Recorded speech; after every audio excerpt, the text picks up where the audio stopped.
कैलासवासी आमदार अण्णासाहेब पाटील पुरस्कृत चिंतन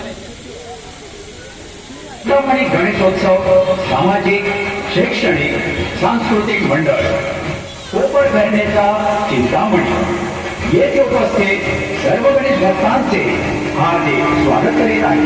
सुस्वागत. सूर्यवंशी राजा सगरनं आपल्या पूर्वजांच्या मुक्तीसाठी आणि समस्त जगत कल्याणासाठी हिमालय पुत्री गंगेची आराधना केली. सगर राजाची तिसरी पिढी भगीरथ राजापर्यंत ही तपश्चर्या सुरूच होती. शेवटी भगीरथाच्या अथक प्रयत्नांना आणि घोर तपश्चर्याला फळ आलं आणि गंगा प्रसन्न झाली आणि भगीरथाच्या पितरांच्या मोक्ष प्राप्तीसाठी तिने पृथ्वीवर येण्याचं मान्य केलं. रौद्ररूपाचा त्याग करून ती शंकराच्या जटेत विसावली. याच पावन आणि महान गंगेची आणि प्रयत्नांची पराकाष्ठा करणाऱ्या भगीरथाची ही कहाणी. ओम ब्रह्मदेवाय नमः. ओम ब्रह्मदेवाय नमः. ओम ब्रह्मदेवाय नमः. ओम ब्रह्मदेवाय नमः. ओम ब्रह्मदेवाय नमः.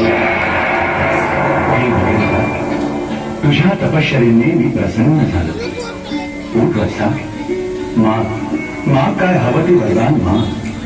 हे देवादिदेव ब्रह्मदेवा, माझे पूर्वज आपल्या कुकर्मानं अधोगतीला प्राप्त झाले आहेत. त्यांच्या मुक्तीसाठी आणि जगत कल्याणासाठी आपण गंगेला पृथ्वीवर आणून त्यांचा उद्धार करावा. परंतु भगीरथा, हे कार्य भगवान शिवशंकरांच्या मदतीशिवाय अशक्य आहे. गंगा पृथ्वीवर अवतरेल तेव्हा तिचा प्रचंड भार सहन करण्याचे सामर्थ्य केवळ भगवान शंकरांमध्येच आहे. आणि भगीरथानं कठोर तपश्चर्येला सुरुवात केली. कठोर तपश्चर्या, युगानुयुगाची कठोर तपश्चर्या. ओम नमः शिवाय. ओम नमः शिवाय. ओम नमः शिवाय. ओम नमः शिवाय. ओम नमः शिवाय. वत्सा, तुझ्या घोर तपश्चर्येने मी प्रसन्न झालो आहे. बोल राजा भगीरथा, तुला काय वरदान हवाय? हे देवादिदेवा महादेवा, माझ्या पूर्वजांच्या उद्धारासाठी आणि जगत कल्याणासाठी गंगेला पृथ्वीवर येण्याची मी प्रार्थना केली आहे. पण काय गंगा पृथ्वीवर यायला राजी आहे? नारायण नारायण नारायण नारायण. हे भोलेनाथ, हे भगवान, गंगा पृथ्वीवर यायला राजी आहे. पण जेव्हा ती पृथ्वीवर अवतरेल तेव्हा तिचा प्रचंड भार आपल्या शिरावर घ्यावा, हीच भगीरथाची विनंती आहे. आपण ती मान्य करावी देवादिदेव. नारायण नारायण.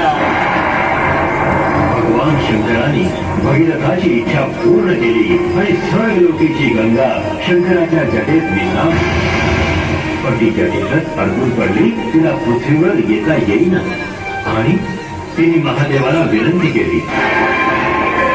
महादेव, आपण मला आपल्या जगातून मुक्त करावे.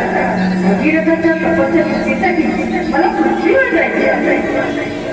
होय गंगे, मी तुला माझ्या जगाभरातून मुक्त करत आहे. जा गंगे जा. पृथ्वीवर जाऊन तू भगीरथाच्या पूर्वजांना मुक्ती दे आणि समस्त जनांचं कल्याण कर. कल्याणमस्तु.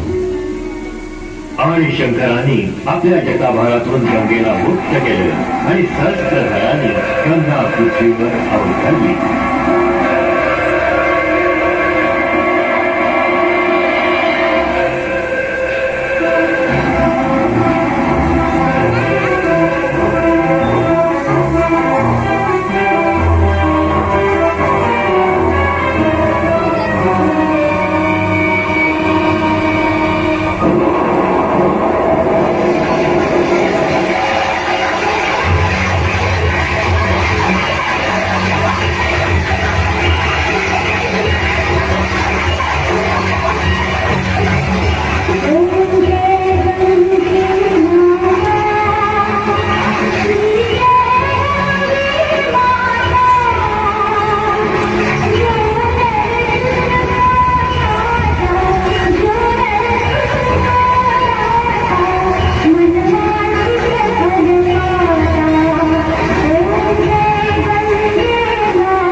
अथक प्रयत्नाने गंगा पृथ्वीवर आणली खरी, पण आपण आज त्याच पवित्र गंगेला अपवित्र करत आहोत.